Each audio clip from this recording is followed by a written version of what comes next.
this lady, but you know, the problem is I'm talking on the phone.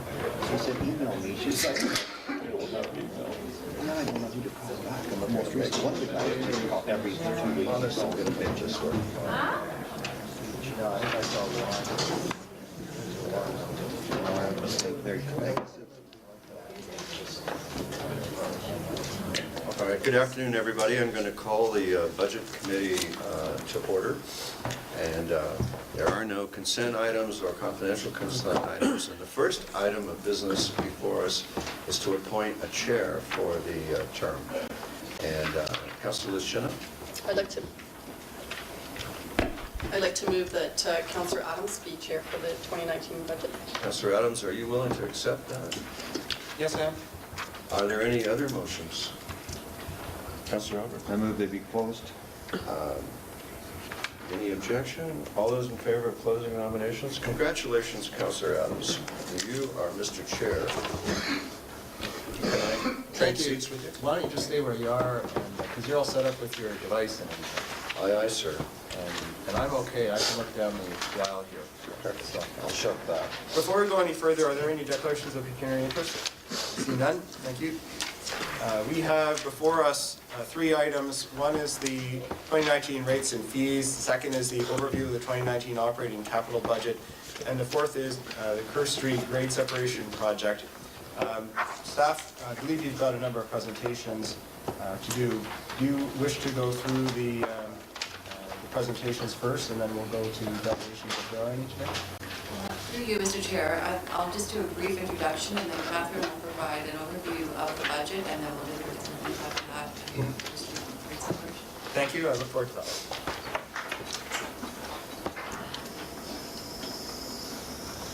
So there's an apology to give. Good afternoon. The 2019 budget represents the first budget of this term of council. In accordance with past practice for the first budget of the term, the budget does not introduce any new services. It reflects current spending priorities and has been prepared in line with the direction staff received earlier this year. Our budget meets council's guideline for an overall tax increase in line with inflation. There were several pressures, though, that had to be accommodated within this budget.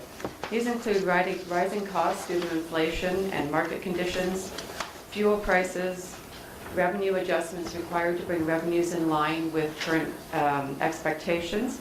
Many of these pressures have been identified in our quarterly financial progress reports to Council. Those, along with the impact of a full-year operation of Trafalgar Park Community Centre, the opening of 16 Mile Library Branch, all had to be incorporated or accommodated in the budget that's being presented today. To offset these pressures and meet the budget target, departments looked for opportunities for efficiencies. During 2018, the corporate leadership plan was introduced with a major focus on continuous improvement. Under this pillar of the plan, staff are encouraged to look for opportunities to increase efficiency and streamline processes. Some of the efficiencies have been incorporated in the budget that's being presented today, while a deeper dive is being done in other areas with service reviews underway. Cost pressures related to market conditions had a significant impact on our capital budget as well. Inflation, tariffs, and market uncertainty have had a huge impact on project budgets. In addition to cost pressures, slower growth has resulted in declining development charge revenue. This has impacted the timing of growth-related projects. As a result, a significant amount of work was done to ensure that our capital budget and forecast is affordable and financially sustainable over the long term. The budget before you is financially sustainable and meets Council's guideline. And with that, I'm going to turn it over to Catherine Hewitson, who's going to provide you with an overview of the 2019 operating and capital budgets and long-term forecasts.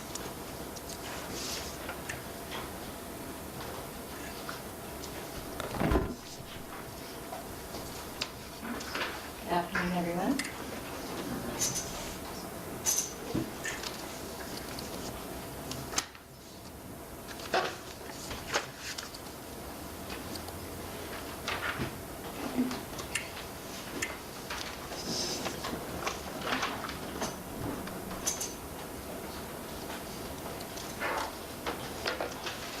So as part of the 2017 budget, staff was given direction to keep the overall tax increase in line with inflation.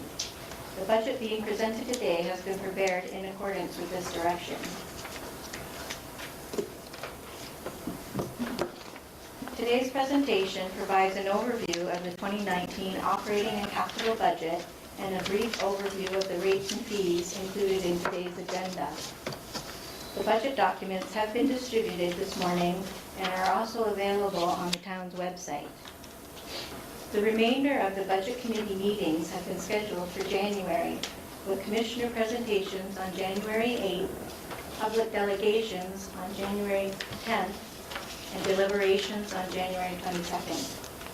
Final council approval is scheduled for January 28th, 2019.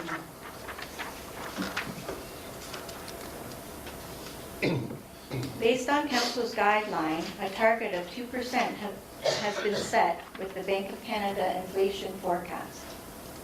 The 2019 budget as presented today results in an overall increase of 2%. Overall, the 2019 budget ensures that the programs and services valued by our residents and the town's strong financial position is maintained.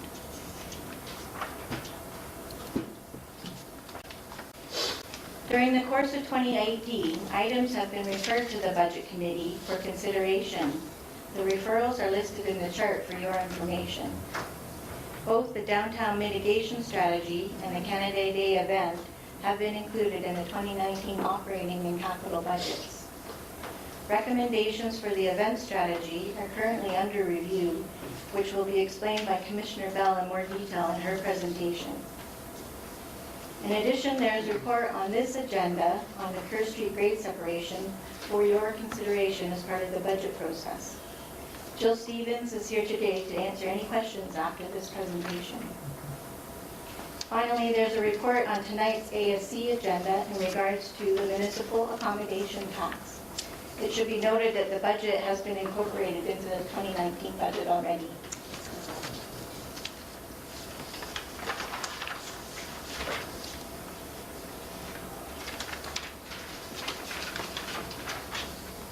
The 2019 budget continues to be prepared using program-based, performance-based methodology. The focus is on programs and services and the outcomes desired for those programs. Performance measures are included in the program's business plans and include a 5-year trend to allow the reader opportunity to see performance over time. The Livable Oakville dashboard includes 29 measures that show the town's progress towards its goal of being the most livable town in Canada. The updated measures are now available to coincide with the budget. Also, in 2017 and 2018, the town achieved ISO 37120 Platinum certification with the World Council on City Data. The ISO 37120 Sustainable Development of Communities is comprised of 100 performance measures that track a city's progress in delivering services and ensuring quality of life for its community. Platinum certification acknowledges that the town has achieved the highest standard of data collection and research to drive the delivery of high-quality programs and services to the community.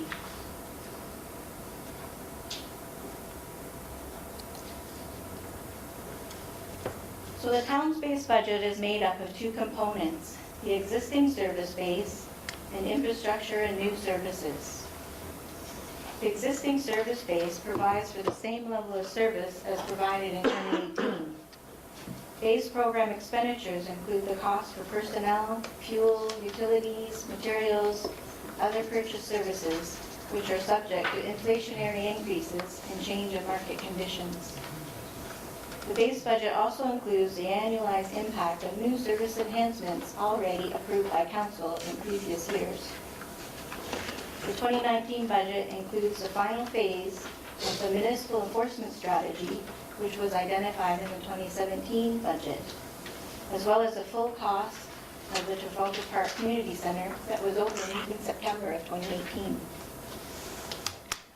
Also included in the base are growth impacts of new infrastructure resulting from completed capital projects or assumed through the development process. In 2019, these impacts include software support costs for new systems, operating costs for the new 16-mile branch library, and maintenance costs for new roads and parks in North Oakville. Finally, the base budget includes various non-tax revenue sources, such as program-specific user fees and corporate revenues, such as investment income and penalties and interest. 2019 revenues have been adjusted to include rate and fee increases, as well as adjustments to volumes. The majority of program revenues have increased. However, it should be noted, due to various pressures, parking, planning, and transit have reduced revenues. The second component, infrastructure and service enhancements, represents the capital levy, which is to be used for the maintenance and replacement of aging infrastructure and demands for new infrastructure. According to town policy, the capital levy is increased by 1% each year to help ensure the infrastructure gap faced by municipalities doesn't continue to grow. Service enhancements are changes to service levels or new services required as the town grows or evolves. The 2019 budget includes the introduction of the new accommodation tax, which results in a net impact of 0, as 50% of the revenue collected will be transferred to Visit Oakville, and the other 50% will be transferred to a reserve to be used for future tourism infrastructure.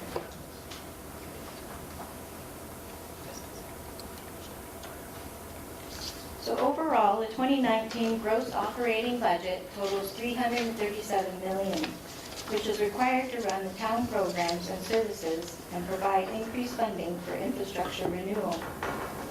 Gross expenditures have increased $13.8 million over 2018. Non-tax revenues, which help offset the gross expenditures, total $138 million and have increased by $3.1 million, of which $1.5 is related to activity revenue. The difference between expenditures and revenue is the tax levy requirement, which totals $199.7 million, an increase of $10 million over 2018.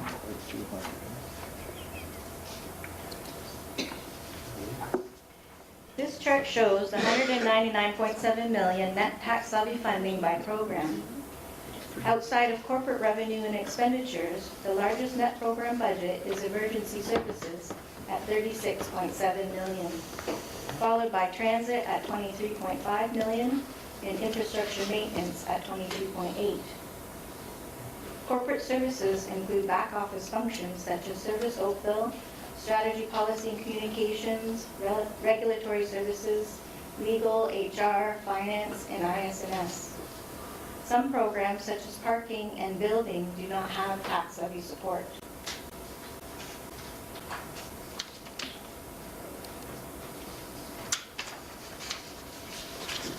As Nancy mentioned in her introduction, there are many pressures on the budget which have made it difficult to achieve Council's direction for an overall increase in line with inflation.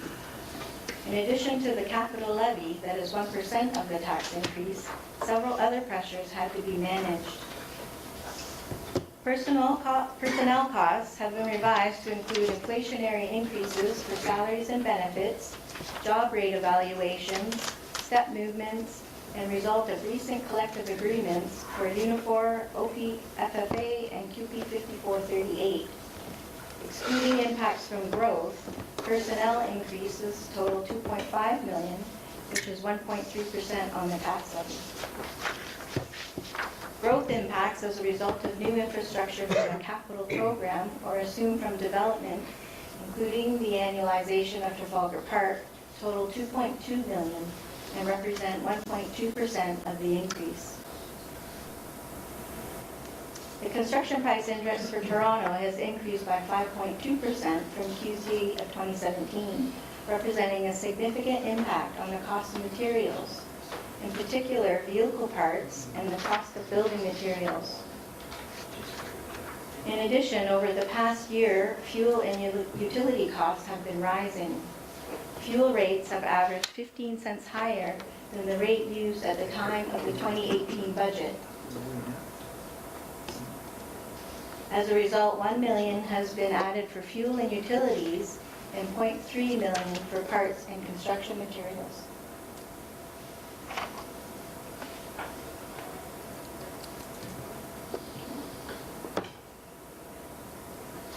In order to help mitigate the impacts of these budget pressures, as well as future impacts, a corporate leadership plan was developed to support continuous improvement, innovation, and sustainability. Continuous improvement has been promoted across the organization, which encourages staff to look for opportunities and increase efficiencies and streamline processes.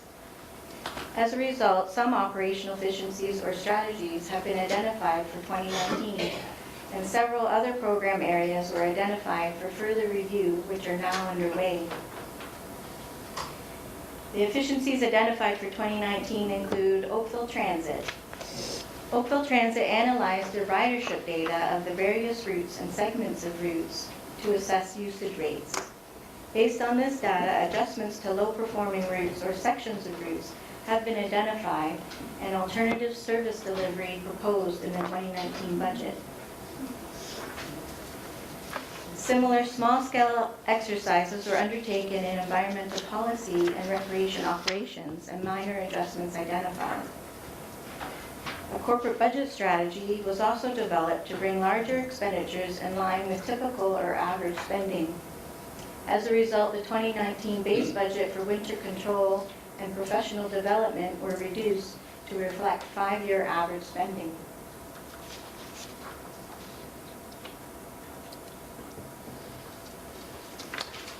Assessment growth from new development is projected to be approximately 2.2%, which reduces the town tax rate. Keeping in practice with the past few years, it is proposed that 1% of the assessment growth be deferred and transferred to the tax stabilization reserve to offset impacts and facilities in 2020 and 2021.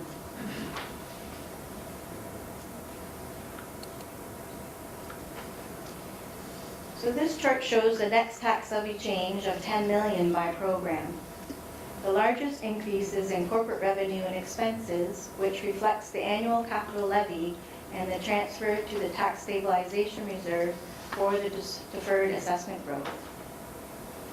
Of the operating programs, the greatest increase is in Oakville Transit, the largest single driver being fuel, which has increased by $450,000. Other cost drivers include personnel, utilities, vehicle parts, taxi services, and Presto fees. In addition, transit revenues have been adjusted to be in line with 2018 levels, which assume that ridership remains static, but the average revenue per ride has decreased. Oakville Public Library is the second largest increase, with the primary driver due to personnel and benefits. With the cost to bring union and non-union positions to market rate in order to remain competitive, as reported to Council earlier in this year. In addition, operating impacts for the new 16-mile library branch have been included. The third highest increase is in recreation and culture. The largest driver of this increase is the annualized cost for the operation of Trafalgar Park. The balance of the increase is spread amongst the remaining programs.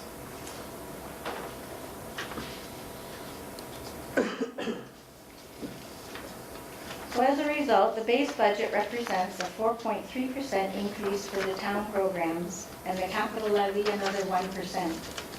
When offset by assessment growth of 2.2%, the total 2019 budget results in a 3.1% increase for the town's portion of the overall tax bill.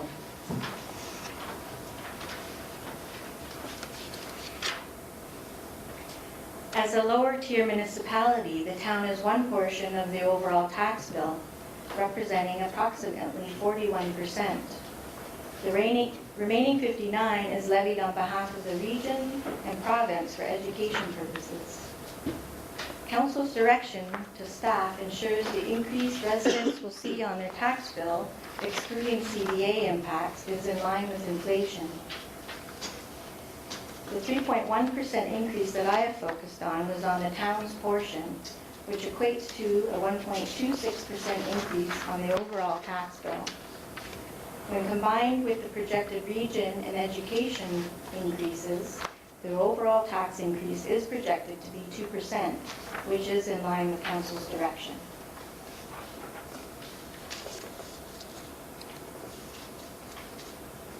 So this chart shows how much of each 100 of taxes paid is spent on various components of the town's budget.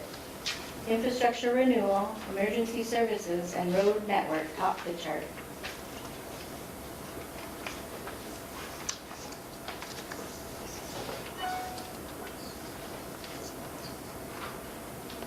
The 2020 and 2021 forecasts are presented for information to assist the Budget Committee and Council in looking at current projected tax increases for the next 2 years.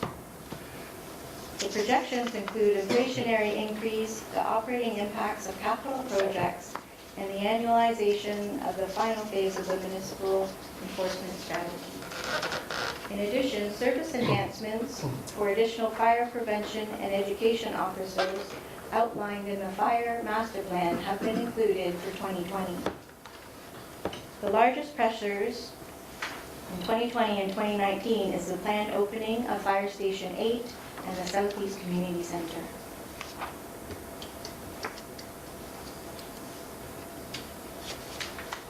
This chart summarizes the overall tax impact of 2019 to 2021. Council has given us a guideline of overall budget in line with inflation for those years. The proposed budgets currently meet the guideline, which is still projected to be 2% in line with Bank of Canada's inflation forecast. The forecasted tax rates assume no increase in service levels beyond those implemented through the existing capital budget. It also assumes that a portion of the deferred assessment growth is used in each of those years.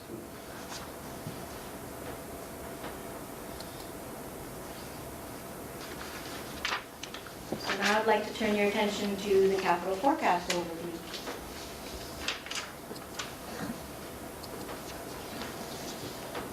The capital program has been divided into 5 components to prioritize projects against available funding sources. Infrastructure renewal represents the cost to maintain existing assets in a state of good repair, to ensure existing levels of service is not impacted. Needs are based on the town's asset management plan, which considers the age, condition, and type of use for individual assets. Growth represents projects to provide new infrastructure as the town grows. The forecast has been updated based on the recommendation of updated master plans and the DC background study approved by council in February.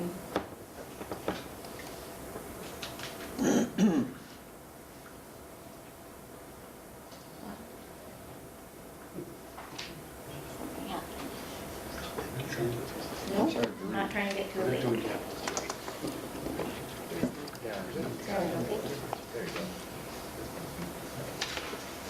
Strategic priorities are specific initiatives to achieve council's strategic plan, such as tree canopy preservation. Community enhancements are improvements or enhancements not specifically required as a result of growth, but are identified by the community as desirable. And finally, enterprise initiatives support ongoing initiatives within the town's 3 self-supported businesses: harbors, cemeteries, and parking. The budget document provided to you today has been organized into these categories and provides more detail on specific projects within the various categories.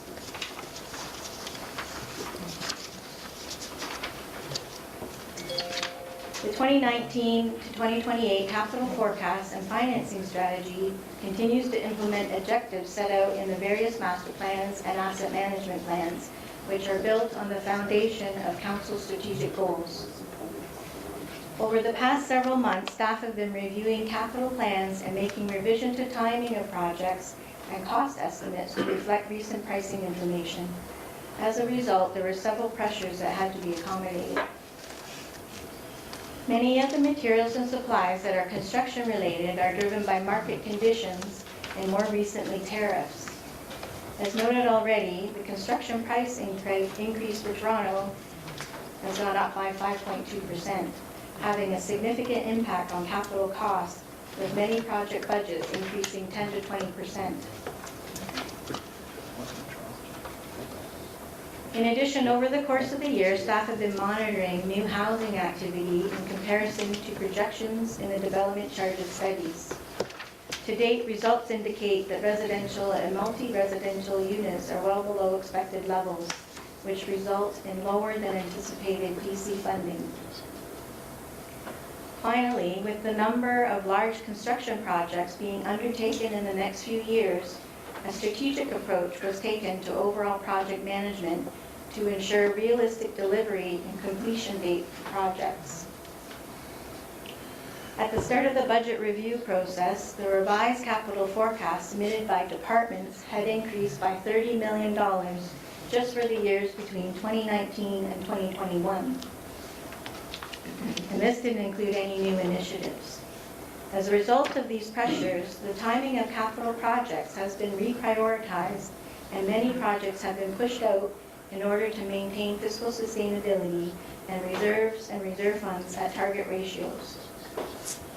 As a result of this work, the 10-year forecast being presented only has an increase of $14 million over the 10 years. However, $37 million has been pushed out of 2019 into later years.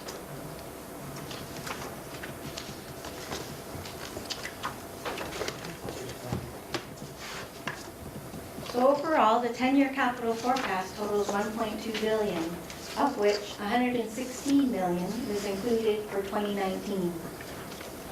The largest component of the budget is growth, with $607 million, which represents 50% of the total. Highlights include additional funding of $52 million for Kerr Street grade separation and $15 million for Burl Oak grade separation. As well, $42 million for new parks and parkettes, $39 million for new buses, vehicles, and equipment, and $33 million for fire stations 4, 8, and 9. Infrastructure renewal is the second largest category at $501 million, or 41%. It includes numerous road and bridge improvements totaling $137 million, various facility renewal and replacements for $107 million, vehicle and equipment replacements for $102 million, stormwater and erosion control at $54 million, and park and trail rehab at $50 million. Strategic priorities include $21 million for the downtown Lakeshore Road reconstruction and streetscape project, as well as $17 million for EAB management and tree renewal. Community enhancements include the remaining budget for Southeast Community Center of $29 million and trail improvements at $4.2 million.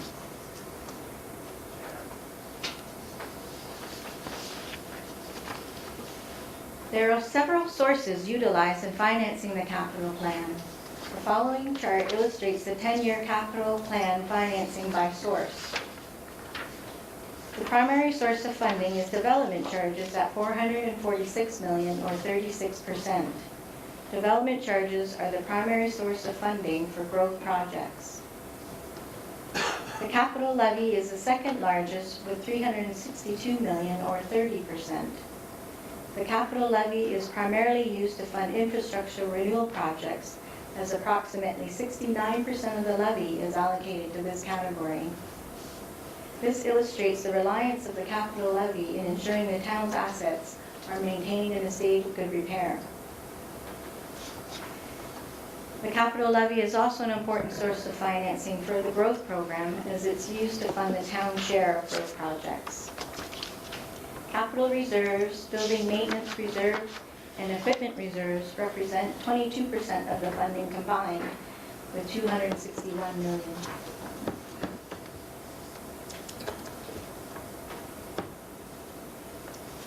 So as mentioned, the 2019 proposed capital budget totals $116 million.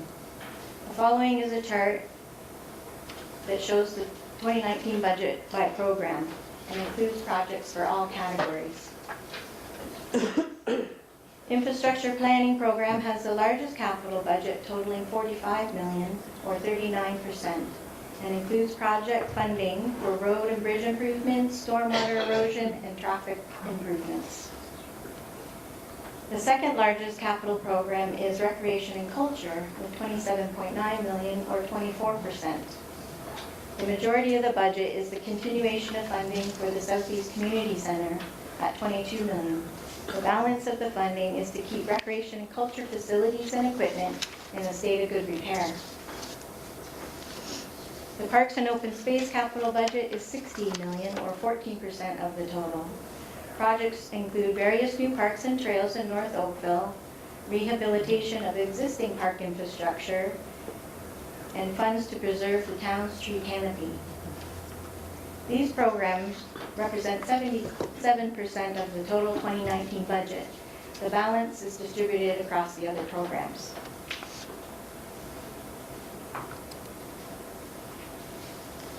The following is a list of capital project highlights, many of which have already been mentioned.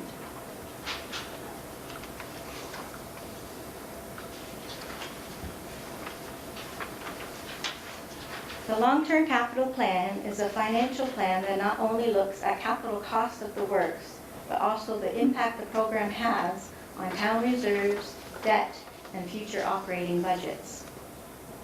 The program, as presented today, is fiscally sustainable. It ensures flexibility is maintained over the long term and financial exposure is limited. It also ensures statutory requirements and credit rating criteria is considered. The next few slides provide some of the key financial indicators we use to ensure the capital program is sustainable.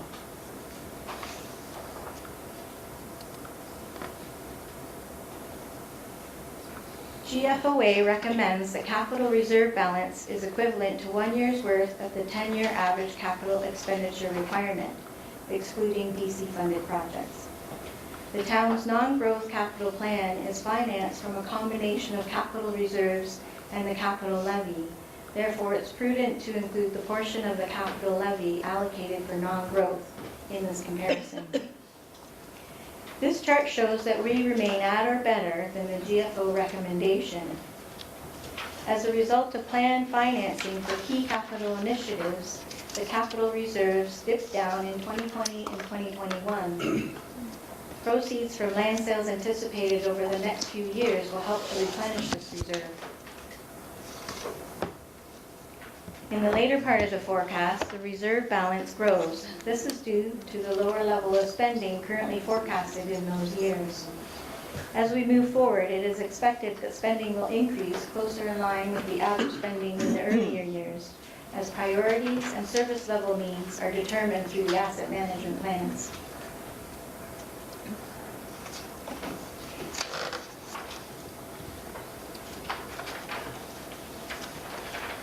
The primary source of the growth capital budget is development charge revenues. These revenues rely entirely on external sources and can fluctuate from year to year depending on the timing of new development. For example, the blue line on the graph illustrates the actual new housing units in which DCs were collected between 2012 and 2018. When compared to the units projected through the DC study, which is the red line, over that time period, the actual average number of units per year has been 1,400 compared to the 1,900 projected in the DC studies. This has had a significant impact on the anticipated DC reserve fund balances.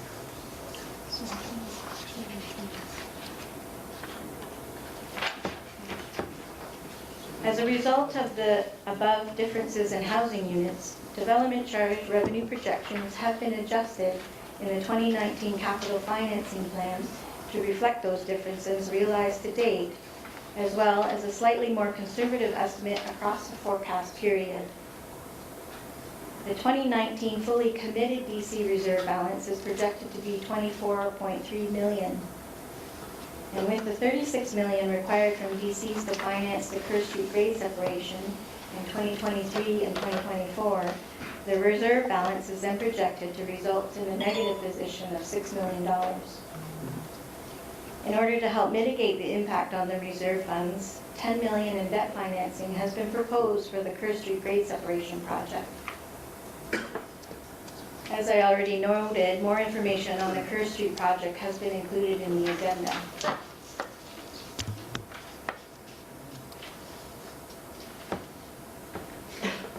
In order to maintain capital reserve benchmark at the recommended GFOA target, the capital financing plan includes $5.2 million in debt financing for the downtown Lakeshore Road rehab and streetscape project. In addition, the $10 million for Kerr Street grade separation has been reflected. The $10 million related to Kerr Street will be repaid from development charges, which is why the town's debt charge policy states that development charge related debt charges do not exceed 25% of average DC collections. The $10 million is within this limit. As illustrated in the chart, existing tax-supported debt charges, which is the solid red portion, will end in 2023 as all remaining debt related to prior years will be paid off. The new tax-supported debt charges for downtown Lakeshore are anticipated to begin in 2021 at approximately $0.6 million per year for 10 years. The green represents debt issued for the LED streetlight project, which is offset by hydro savings in the operating budget. Self-supported debt relates to the debt that has been issued on behalf of growth projects or one of the enterprise initiative programs. Existing self-supported debt, in the solid blue, will decline from $5 million to $1 million in 2022 as debt for the 16-mile quad pad is paid off. Debt payments for the Kerr Street grade separation will begin in 2025, which is the light blue, and are estimated to be $1.2 million over 10 years. The last portion in orange represents the sinking fund payments for the hospital debt at $4.6 million per year.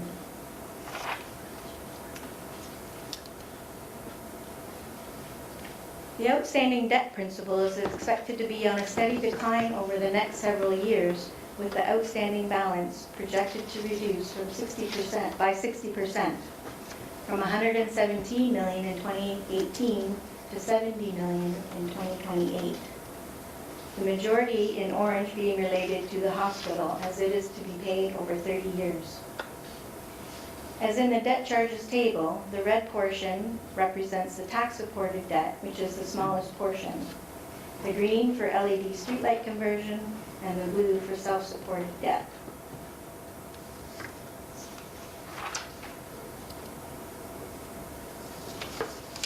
The provincial debt charge limit is 25%.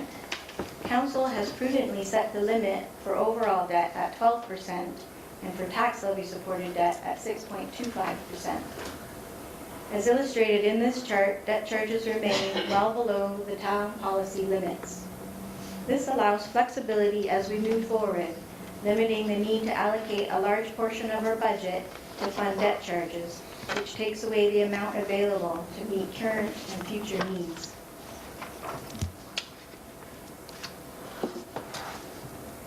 The last financial indicator used is the debt to reserve ratio.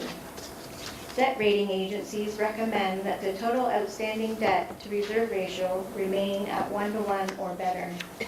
As you can see, we remain within the recommended ratio throughout the 10 years.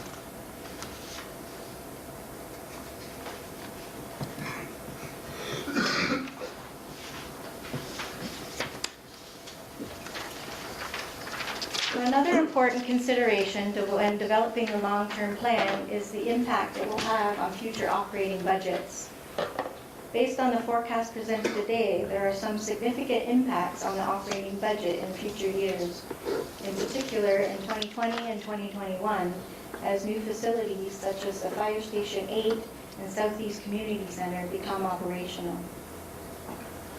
The transit impacts relate to the cost of operating new buses as included in the development charges study and scenario D of the modeling of the transportation master plan. The impacts shown here relate only to the operating costs of capital projects. In addition, there are normal inflationary impacts associated with funding current levels of service, as well as new services due to legislative changes or strategic priorities which need to be considered. All of these costs will need to be managed within council's direction to maintain the overall tax levy in line with inflation.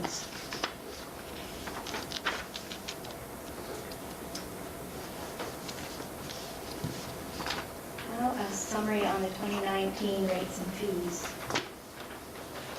So each year, as part of the annual budget process, rates and fees are reviewed by departments to ensure they reflect the cost of delivering services in accordance with the town's rates and fee policy.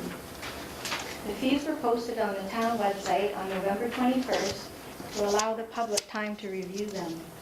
As well, notice was placed in the Oakville Beaver advertising today's meeting. While most of the increases will take effect on February 1st, some will take effect later in the year. These dates are reflected in the fee schedule. The proposed fees comply with the user fee policy that was approved by council in October of 2012. The policy ensures fees with a greater personal benefit to the user either cover the cost or a large percentage of the cost. Programs such as parks, fire, and library with a larger community benefit are largely funded by the tax levy, while building permit fees are set to recover the full cost. The fees are being presented today for consideration as part of the budget deliberations on January 22nd.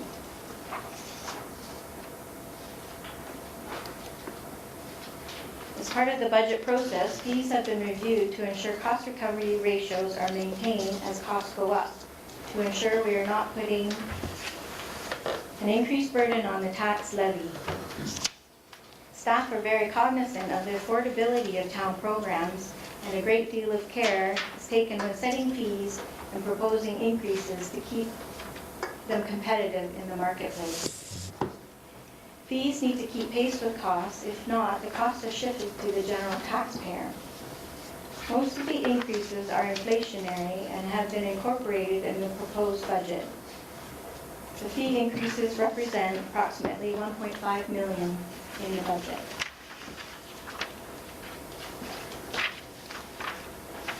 So next steps.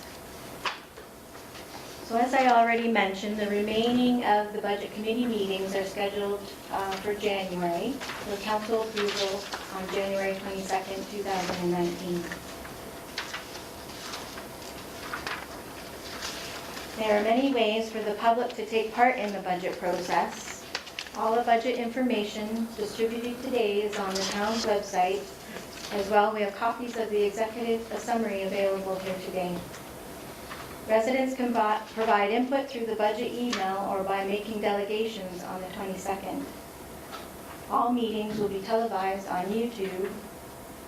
And that concludes my presentation for today. Thank you very much. I appreciate all the information. I imagine there might be some questions from members of the committee. Councilor Strina and Councilor Elgar. Thank you, Catherine. That was quite in-depth and very informative. Could we go back to page 14 on my page here? It's capital reserve benchmarks. And I'm sorry, I think I missed it, but what accounts for the increase starting in 2022-23 for the capital reserve? You said something about selling land. Is that what you said? Sorry, I must have missed it. No. Oh. Sales. So the capital reserve benchmark chart? Right, So the reserves are currently dropping down. Yes. And I said that as we sell land, that'll be replenished into the reserve. Because our policy states that any sale of land goes into the general capital reserve. and so that's starting the It's not 2020 included in the capital forecast, it was just noted that that balance could increase. Okay.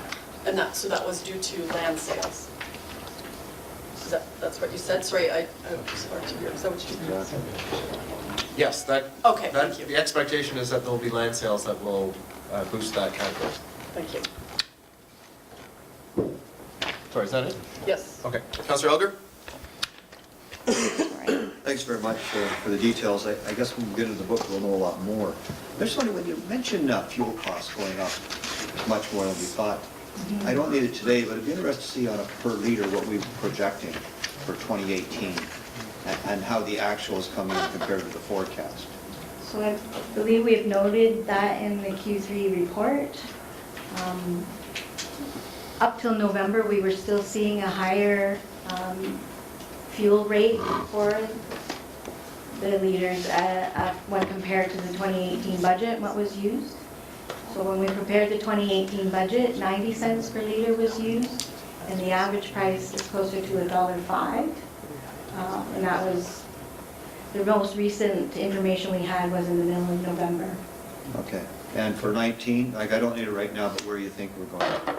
Because So we fuel- have budgeted $1.05 for 2019. We haven't been given any indication that it will go down. Don't we have anything to add to that? Let's see.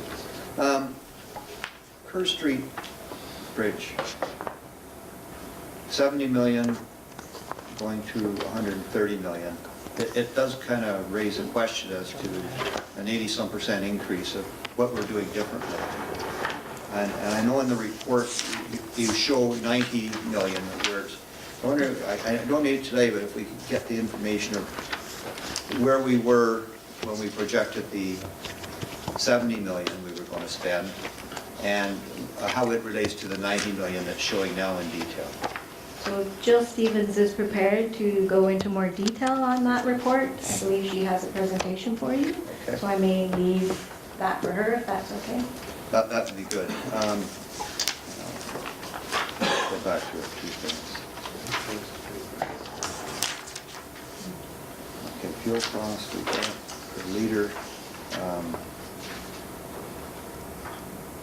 Ridership, you think will remain static, you're saying, for 2019? No increase whatsoever? That is correct. Okay. Personnel and benefits for the rec and culture, that's the main driver for rec and culture going up? The main driver for recreation and culture is the annualization of the Trafalgar Park Community Center.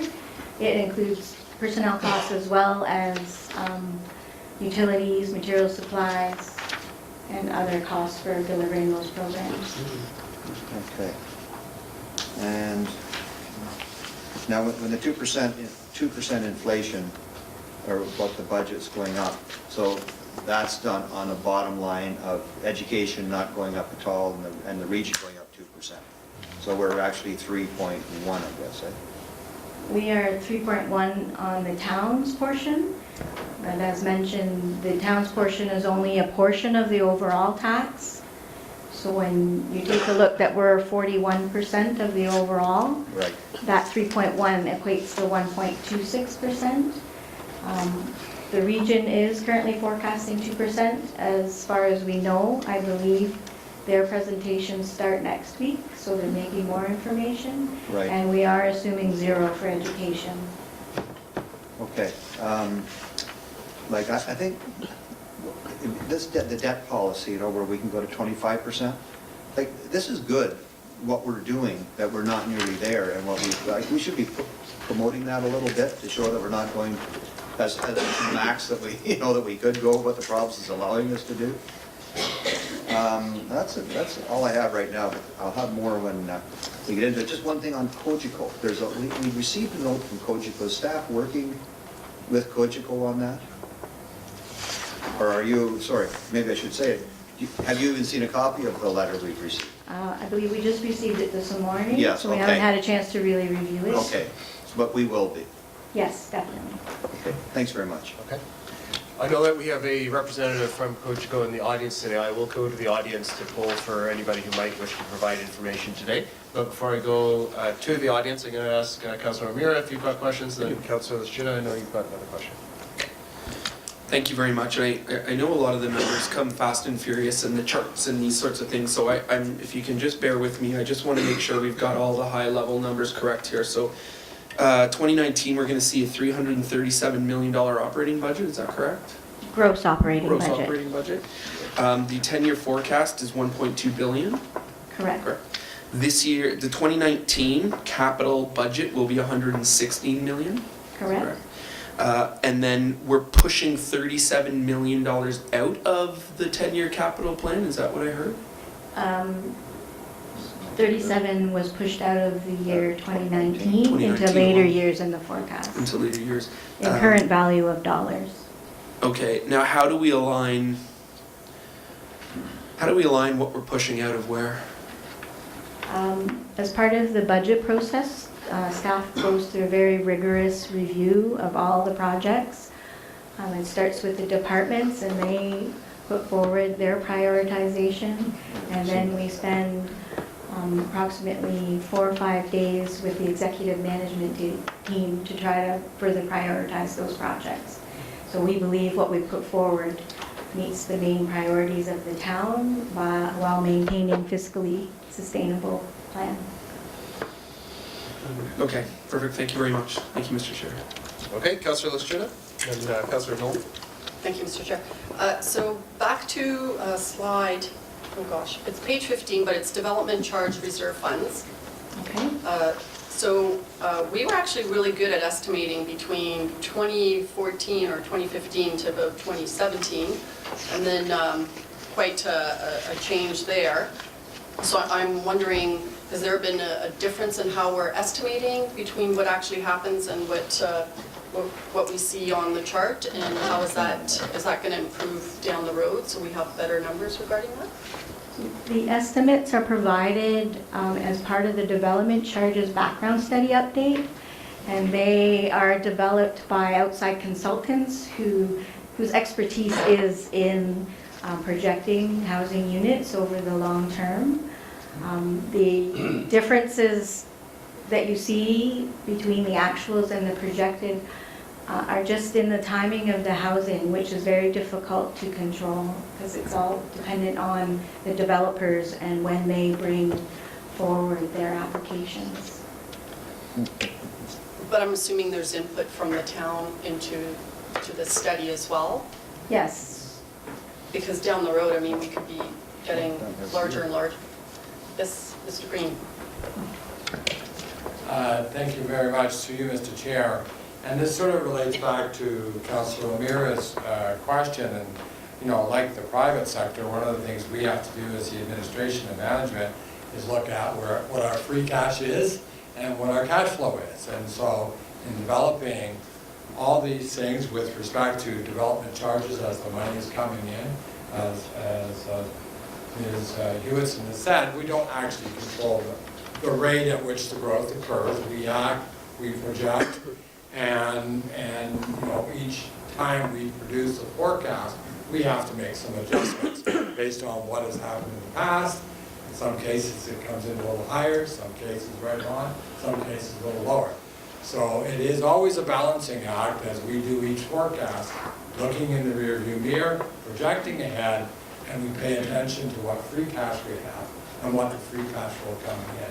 So it's a balancing act, and what we do is we then try to match the timing of projects both in terms of need and matching the growth.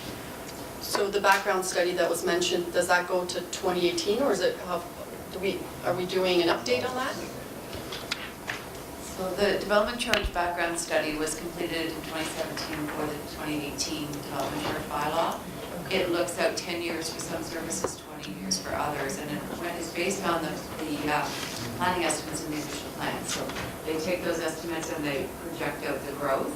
What we're actually seeing is less coming in different housing types, and therefore we're managing the cash flows accordingly.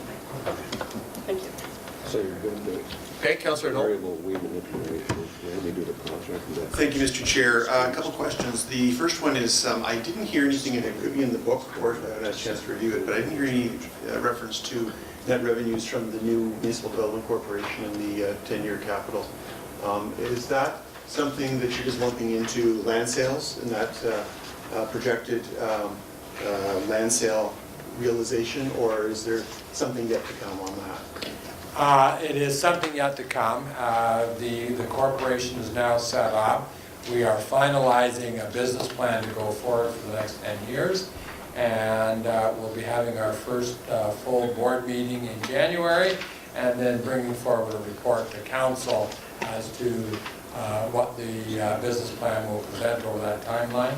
And then we'll integrate that into our revenue stream. At this point in time, I think we need to get that finalized before we project. I see. So where will the expenditures show up for that? Because I'm assuming that for at least the first couple of years, it will be a net tax levy to support the NDC, because it won't have revenue initially. Where will that show up? And has it been reported? So the way that was set up through the chair is it is being funded through reserves. We, of course, Nancy keeping great track of that, and that will then be repaid by the corporation through its dividends. Terrific. So the goal is net zero then? That's right. Okay. Second question is, and ironically, our colleague, Councillor Grant, who's watching at home, texted me the same question. That's with respect to Fire Station 4. We both noted that it was listed as being a growth project, and I'm curious, not unhappy, but I'm curious how that is considered a growth project when it's an existing facility. Through you, Mr. Chair, in the development charge background study, it was identified as a portion funding from growth. I think it's 50% or 50%. I'd have to look up the exact amount. So it's not the whole, it's not the whole. It's not for not the whole thing, because it is a replacement of the existing, but it is a much larger facility, and I believe it will house an extra 2 bays. Oh, and that's how you're Yeah, justifying expanded that. service. Okay. And is that detailed in the book? It is in the development charge background study, and the project is in the capital forecast. Including the breakdown between existing, okay, terrific. Thank you very much. Thank you, Mr. Chair. Very good. I just toured that station the other day, and yeah, it needs, yeah. Needed 20 years ago. Needed 20 years ago, right? Like a whole bunch of stuff, right? Very good. I do have a couple of questions, but before I do that, I don't see any. Oh, Councillor O'Meara, one more. Okay, go ahead. Sorry, thank you. As my second time through this process, I remember the last time we had a strategic planning session and we decided what our priorities were going, and that kind of went at the same time as the budget went, and then we were allocating things based on what we as a collective council were hearing and wanted to pursue. One thing that I think all of the councillors heard while they were talking to residents was a need to look at better traffic calming, better speeding, better initiatives right there, and I'm wondering where or when or how we address that, as there will obviously be budget implications in that, and how we ensure that that's incorporated somewhere in the discussions we have over the next couple of weeks. Through you, Mr. Chair, I do believe that funding for those traffic calming measures, as reported in last year's reports, have been incorporated into the capital forecast. That we can provide more information maybe in the commissioner presentations, if you'd like. Yeah, that would be work, whether what's got bumped out or bumped in or moved or these things. It'd be interesting just to know where that is. I would appreciate that. Thank Sure, you. no problem. Okay, I have a small list here of things I'd like to get some further information on before I go and ask for delegations from the audience. Okay. The first is, years ago, we did a review of leaf collection zones, and all of us have been receiving a bazillion leaf collection complaints in the last couple of weeks. I wonder if staff could resurrect that report and update it and give us some kind of sense of when we're going to have years of new pressure for wanting to expand that process into unyet serviced areas. Not to say that we're going to do it this year, but I know we all periodically get asks for more service where it's not yet there. And it'd be nice to know, is it going to be a pressure for us in 2019, in 2020, 2021? Which year are we going to have pressure? Could we get an updated report from staff on that? Sure, through you. We can definitely bring something back through this budget committee process. Okay, thank you. We've had a request from the soccer club around youth field fees, and I know that we've had a discussion about that and looking at phasing the increase in over 10 years instead of 7 for the youth. I understand staff are going to provide us information in the new year on that. Is that This is true. We are working on coming up with a proposal to phase it over 10 years, and we'll bring that back at the next budget committee meeting. Very good, thank you. We've had some communication from Oakville Green and their LEAF program. Have we had any additional information from them or any contact? I don't believe so. Okay. So I expect something from them sometime. So it'd be good to be aware of that particular ask and what it might be. Could we I have two more. One is, could we get some additional information on the costs around caravan service and what we provide directly, what we provide through taxi service, and what the criteria are, and if there's any discretion on any of that. And my last ask is, could we get a report on what an appropriate pavement quality standard should be for our local roads, and if there are any options for alternative funding needs for the program, and whether, we had a chart around what percentage of our roads met a particular quality, and whether that quality level is still the appropriate quality level to be chasing after. Could staff review that and provide information on that? Sure, we can bring back more information on that to the next budget committee. Okay, very good. I'm going to go, Councillor Lishina, before I go to the delegations. Thank you, Chair. So just to dovetail on the part about the caravan, I am interested in the means tested for ability to pay, so as part of that information. And just one last question with regards to the 2019 budget, the emergency services, I'd like to know how this compares, that percentage, to communities our size in Ontario. Thank you.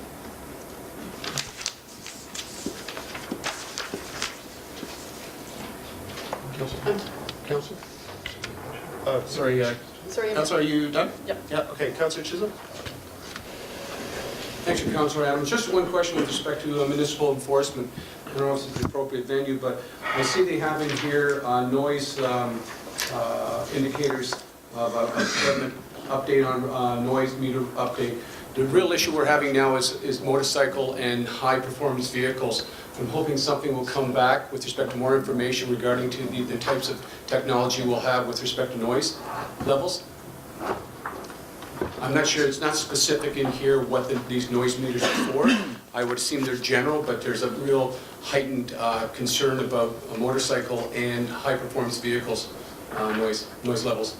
Okay, so you're seeking particular information on what the technology we're technology using, and is? if it applies to vehicles, high-performance vehicles and motorcycles. Okay, are staff able to provide a report on that? Okay, got that? Thank you.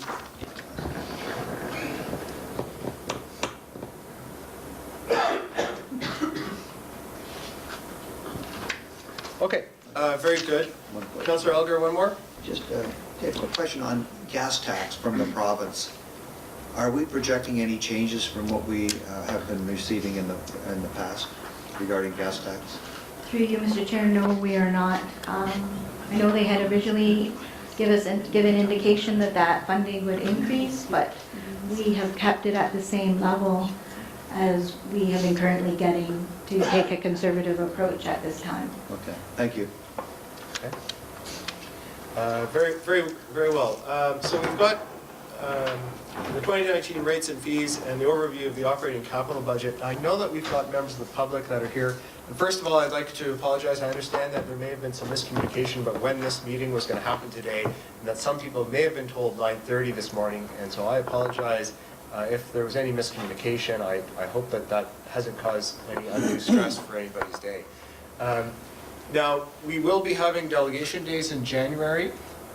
Members of the public are welcome to come back in January and provide information on January 10th at either 9:30 or 7 p.m. But if you are here, we'd be happy to hear from you if you've got some information that you'd like to provide. We are in receipt of a letter from Cogeco Connection. As I said, we have received some information from the soccer club. There was a communication from Oakville Green with respect to their LEAF program. Is there anybody in the audience here today who would like to speak to the committee and provide any information? If you could give me a show of hands, that would be helpful. I am not seeing any hands, so thank you very much. Again, we look forward to hearing more from members of the public in January on those delegation days. Our staff have a long list of asks for information now. We appreciate the information you've given to us, and we'll be receiving additional information in January from them. We have these two items here, and then we have item number 4, the Kerr Street grade separation project. I'd like to deal with items 2 and 3.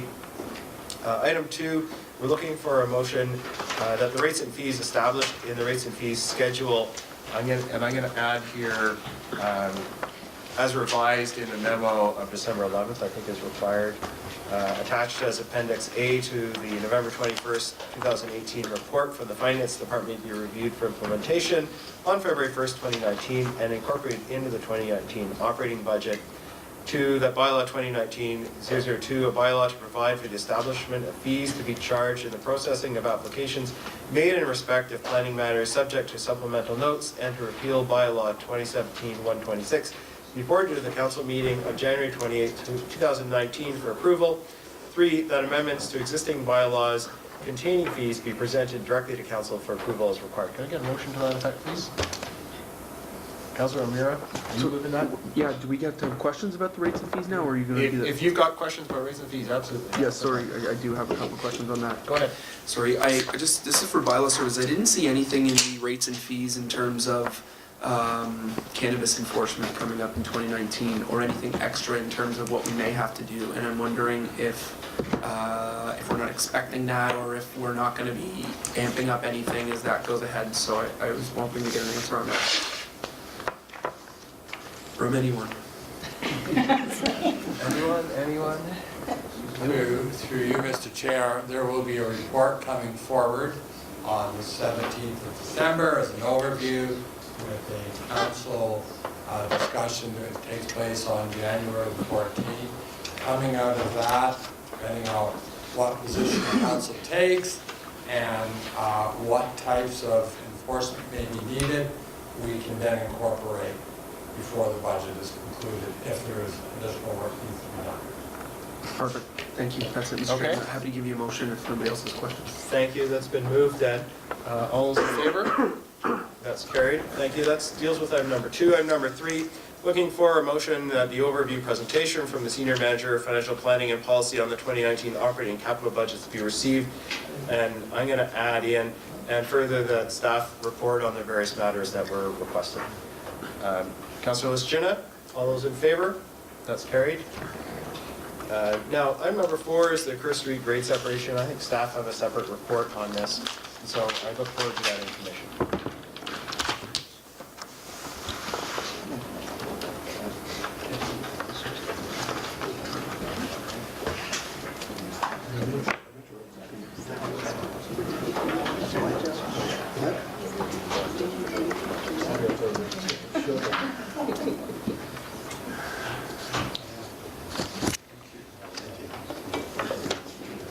Thank you, Mr. Chair and members of the Budget Committee. Today's presentation is in support of the Kerr Street grade separation report that's before you for the area between Spears Road and Whitecroft Road, and the revised project cost estimate. The focus of today's presentation is to provide an update regarding that project and its revised project costs. And we're also recommending this project be pre-approved as identified in the capital forecast, and that debt financing be used to fund $10 million of the project cost, as was outlined in the previous presentations. Briefly, as a reminder, the Kerr Street grade separation project was identified through the Kerr Street environmental assessment, which was completed in 2009. We have been working with Metrolinx on agreements for both the delivery of this project and the Burloak grade separation. Both projects will support Metrolinx's regional express rail service on the Lakeshore West Line, which will provide two-way all-day GO service into Union Station. And both projects will also improve mobility for all users of the road network by reducing delays at these existing level crossings.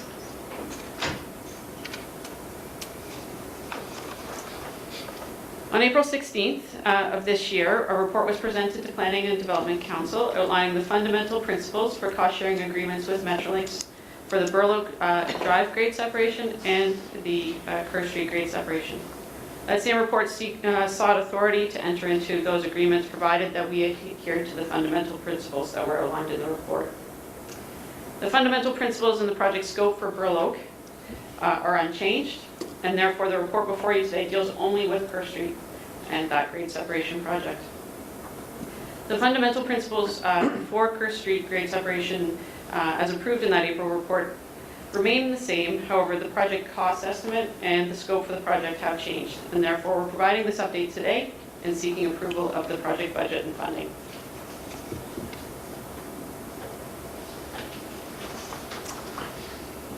So as outlined in that April report, the fundamental principles that we were working towards included a 50-50 split of the costs between the town and Metrolinx. That the project would include all of the elements that were required to deliver the grade separation, so the design, the lands, utilities, construction, and quality assurance. The project boundaries were from the intersection of Kerr and Spears to the intersection of Kerr and Wycroft. Metrolinx was going to be responsible for acquiring the land south of the railway tracks, and the town would be responsible for acquiring the lands north of that. Some of the elements, such as the streetscaping and lands beyond the project limits, would be responsibility of the town. And previous costs that had been incurred by the town would be included in the total cost and that 50-50 split. Since April, we have continued our discussions with Metrolinx on those and on this project, and the fundamental principles have not materially changed. However, that, as I mentioned earlier, the overall scope and cost estimate for the project have, and a revised cost estimate is outlined on the next few slides.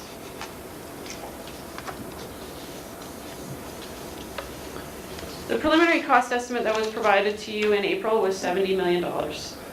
This estimate was based on a standard grade separation design, and that design has now been updated as we and Metrolinx have worked through the revised concept.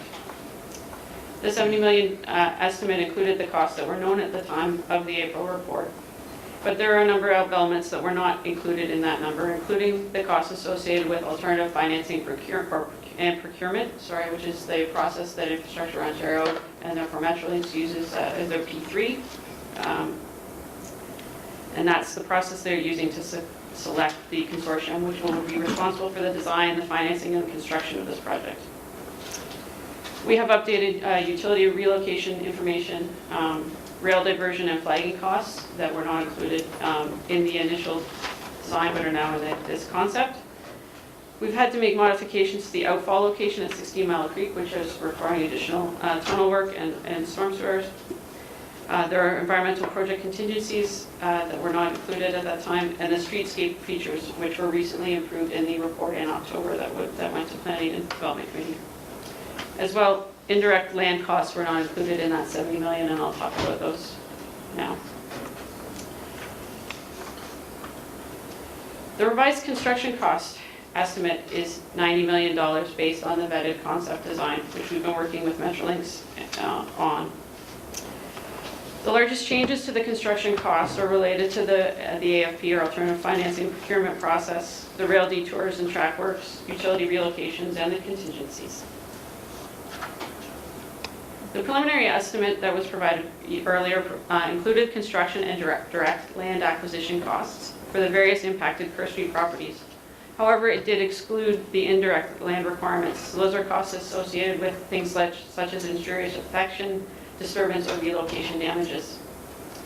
In addition, we have more information now on temporary and permanent easement requirements, and that only became clear after the concept design was refined. It's very difficult to estimate the indirect land acquisition costs. Most of the land we are anticipating will be acquired through expropriation, and through that process, property owners are entitled to compensation not only for the market value of the land, but also for things such as injurious affection and relocation. Tenants and mortgagees are also entitled to damages under the Expropriation Act. It can take many years for us to reach final settlements, and therefore the final land costs may not be known right away. So town staff have been working to develop a revised land cost estimate of $40 million based on assumptions for those various indirect land costs.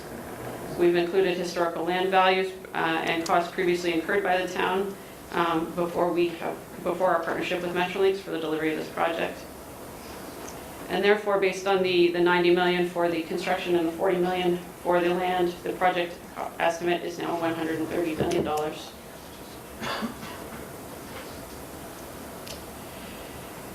Since April, we have, as I mentioned, worked to refine the scope of this project, and it is much more clearly defined now than it was in April.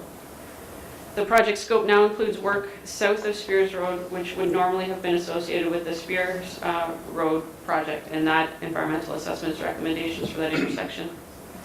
The benefit of including this work is that we will be minimizing the disruption while getting that necessary construction done at the same time that we're in there doing the grade separation. The project boundaries to the north end of the project have been revised, so now they are from the south side of Wycroft southerly. There is some work on Kerr that's required in the future, as was outlined in our EA, but we can postpone that work and push it out beyond the life of this project. It does not need to be done in conjunction with the Kerr Street grade separation or at the same time.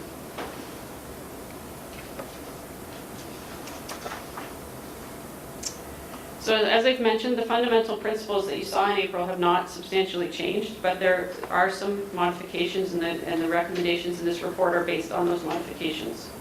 The project limits, as I just mentioned, have shifted slightly. So from the south limit of Wycroft and Kerr to south of the intersection of Spear and Kerr, as opposed to directly between those two intersections. And the town would be responsible for street furniture. That was identified in that October report on the streetscaping.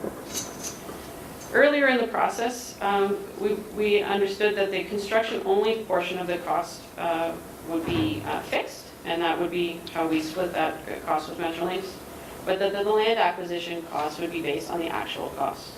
So the change now is that we are combining those two costs and fixing the total cost, as opposed to fixing only the construction cost and dealing with actual land costs. As we've been working through this process, the overall costs have increased significantly, and that has led us to recommend that we combine those two components, the construction of the land, and fix our town contribution at $65 million, which will limit our exposure and our future risk. Metrolinx has agreed in principle to the town fixing its contribution at $65 million, subject to council's approval of the project budget.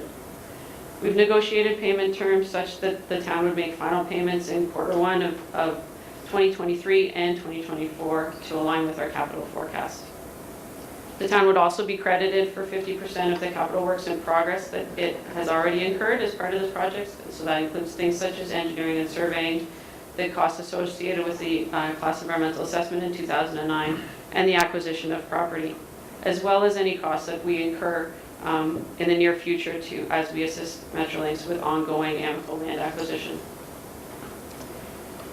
Originally, as I mentioned earlier, we were going to take the lead on expropriating some of the properties, and Metrolinx was going to take the lead on expropriating or obtaining the remainder of the properties. But now that we're proposing a fixed contribution, there's really not a role for the town to be involved in that property acquisition. However, we have been working with two property owners and have developed a very good rapport and amicable relationship, and would like to remain involved with Metrolinx in moving that land acquisition process along. We have budgeted for those two properties, 656 and 700 Kerr Street, and if the final acquisitions of those costs exceed what we have in the budget, Metrolinx would be responsible for any of the shortfall.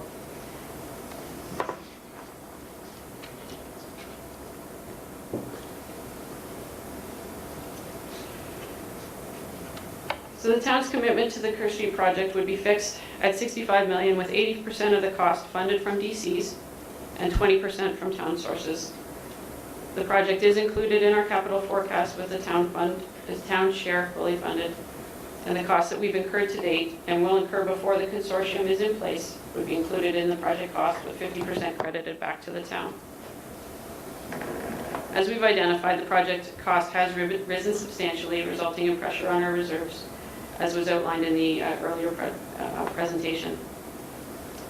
So in order to accommodate this project within the 2023-2024 timeline, we are recommending that $10 million of the costs through development charges be debt financed, and that the debt charges be repaid through future development charges collection. So the recommendations of the report before you today are that this report be received, and that the project be pre-approved as identified in the capital forecast, as well as that the debt financing be approved. And with that, I'd be happy to take any questions. Councillor Elgar? Thanks very much, Jill, for the presentation. I'm just wondering, what's the advantage of pre-approving right now rather than waiting until January? I'm gonna step back. What was very important in what we put forward to Metrolinx is they are looking for the certainty as of January the 1st, because they are doing the final negotiations with their Progeco. So they want to have the certainty of our contribution so that they know where they are with respect to the consortium that'll be doing the work. So it was important to get that date. And quite honestly, we've looked at through our budget. It really is, in my view, as your CAO, a go, no-go decision which we can make at this. It is, such an extraordinary amount. It's not like it's a something we need to wait and see. I think we know the answer to it. I think we put together a plan, both in terms of the funding, and what is important is I do want to see us cap our risk in this project. So if we do not get the funding from the province, nothing happens anyway, correct? That's right. My concern is I just want to see what projects we're bumping into years out. That would have been good to have that information to see like what's not happening in 2019 that we wanted to start. Well, through you through the chair, that's one of the reasons, one of the important principles that I put forward with Metrolinx and Mr. Verster, their CEO, is our contribution won't come until 23-24, so that we are not disrupting our capital forecast. So as a whole, the way that we've staged this, both in terms of cash flow and debt, the impact on the transportation side of our growth-related programs has not been substantially changed. So the 130 million we're talking about, it's not, that number is not in our DCs at this point, right? We will have to, when we open the DCs, have to make adjustments to it. When will that be done? 2021? Yeah. Okay, yeah, that's. So we have the time in which to do it. To do it, and it will be 80%, that's what we are projecting, correct? That's right. But we're expecting that much growth in that area of town from what we have now. That's huge, that is absolutely huge. I guess, so if I look at the estimate, the 90 million now, I'm just trying to understand why we didn't have land in there. We knew we would have to buy land when we started this back, when we were sitting at 70 million. I'm just trying to understand that, I think through the chair, the land requirements have grown tremendously. And, if you look at the Kerr Street grade separation and compare it to any grade separation you might find in the GTA, it is the most complex. If you look at the east curb line of the road, it sits right on the edge of the valley. Yeah. So the amount of work that has to be done, the shifting of the road, now that we've got a final detailed design, the land requirements and the impact from the land requirements were quite severe. well, I don't disagree. And I always think about the Upper Middle Bridge that the province dumped to the region and how they gave a handful of money and it went up by hundreds of percentage points. So in this case, we're giving them our handful of money and they're responsible for the final delivery. And we're So capped. it's turned, the tables have turned. I hope they stay there. Okay, I thank you. Okay, Councillor Lestrada and then Councillor O'Meara. Thank you, Jill, for the presentation. I'm not sure who can answer this question, but this project has been ongoing for almost 10 years, is my understanding with the EA, and so it was identified way back that it was an important project for the town, considering the traffic patterns. I'm assuming the traffic patterns have increased in the last 10 years to today's date, and I'm interested to know if there's any data or estimates of what kind of traffic is going through there and the importance of this getting done. Well, I'll certainly turn that part of the question over to Jill. I think what's happened when I came in 1975 and Dorval Drive had been opened as a grade separation, it was looked at the traffic patterns for the foreseeable future that Dorval would fulfill the needs of getting people from the north to the south as well as Trafalgar Road. I think with the growth patterns and the way transportation has changed, and, you know, people are still very auto-dominant. The Kerr Street connection from Dorval Drive right down through into to the business district has remained a very important connection. And I think in our early transportation planning, it was seen as maybe more of a secondary, but the way growth has occurred, so it still has a great demand. People in particular that are also going to the GO station is a large part of that demand. And if you look at the development on Kerr Street with rain and other, and that is a minor growth area, I think you call it a secondary growth node. So that, in the last 10 years, it has changed. I mean, as I say, when I first came here, it looked like Kerr Street, in fact, at one time there was even consideration given to Kerr Street perhaps closing as a connection. And then when the government built the new interchange, the town and the mayor of the day convinced the ministry to put a ramp, actually had to go through the minister's office to get the Kerr Street ramp built into that project. So that road has really changed over time. Traffic projections, I'll give that to somebody. More skill sets than me these days. Through the chair, our most recent traffic counts for that area of Kerr are from 2016, but at that point Kerr was carrying about 15 to 17,000 vehicles a day. Pretty significant. Thank you. Okay, Councillor O'Meara. Thank you very much, Jill, for that. And I mean, I'm a big proponent. None of these projects get cheaper the longer you wait. So the quicker we lock in, I'm a fan of that. I do have a question with regards to the contractual arrangement we have with Metrolinx, and thereby with the proponent who's going to be awarded these. What say or what impact do we have in terms of when this project goes ahead once we give them our money?